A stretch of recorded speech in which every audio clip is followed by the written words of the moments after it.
So all her friends are in the half circle. They're like, oh, what's going on? This is interesting. Olivia's like, oh my gosh. This is so embarrassing. And so I said, so I went back over to the board and I said, okay, how many here want to have the most awesomest birthday sleepover weekend you've ever been to? And they're like, me, right? And I'm like, good, so do I.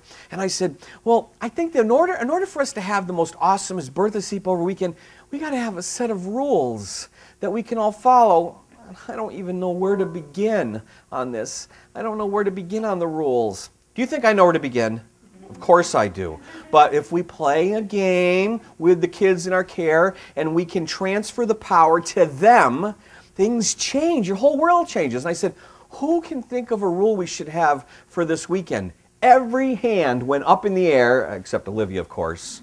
She's rolling her eyes, wishing for this moment to be over. And I'm like amazed. All the girls' hands go up. I go, excellent. Let's come up with a list of rules for the weekend so we can have a great time. And so I picked one little girl at random and says, yes, you go ahead and begin. What rule should we have? The little girl goes, I know, we shouldn't run outside naked.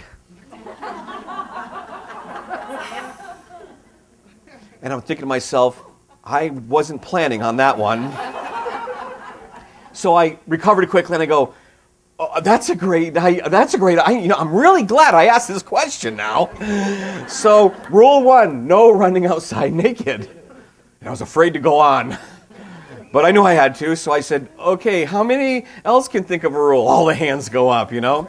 And so then I picked another little girl cautiously, and I said, yes, what's your rule? She goes, I know, we shouldn't hang your cats by their tails. And I'm like, yes, the cats will be real happy that we came up with that one. So I wrote down, no hanging the cats by their tails. This exercise went on for 45 minutes. They came up with rules my wife and I never would have thought of. My wife and I probably had about 3 to 4 basic rules. You know, like all the electronics in the home belong to the adults. When Mr. Corbett says lights are out, he means just that, lights are out.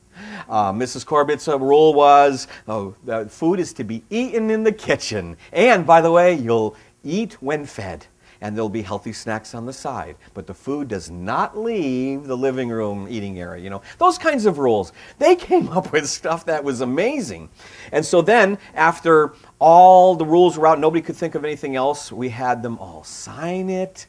And it hung in the sleeping area down in the basement. We had a big entertainment room where the girls all had their sleeping bags and it hung up. We had the most awesome very first birthday sleepover weekend with 10 girls in our house. And on 2 occasions, two girls tried to break a rule. But guess who stopped them? The other girls. Why? Because they owned the process.